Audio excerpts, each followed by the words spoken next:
So over here you can see that I have a storyboard, and usually in a professional setting, one person might not be working on an entire storyboard, and it might be divided into multiple artists. So let's say what I want to do is I want to divide out this storyboard right here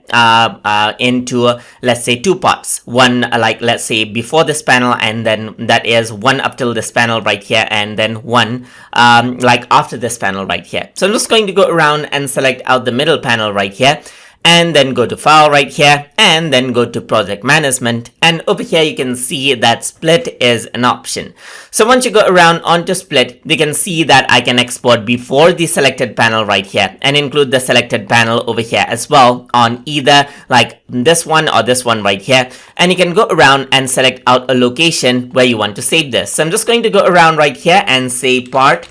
1 over here just like this, and I'm going to go around and say this is going to be part 2 right here just like this, and I'm just going to go around and inside of here I'm just going to save this as part 1 just like this. Click on save right here, and I'm going to go around over here onto part 2 right here and save this out as part 2 just like this, and click on save. So once I do that, I can go around and link the extracted project over here as well and press OK, and then it'll be extracted and it has been divided into two projects. So if you were to go to Windows now, and then if you were to go around onto let's say for example project management, then you can see the linked projects right here. So whenever someone makes a change on part 1 or part 2, then you can see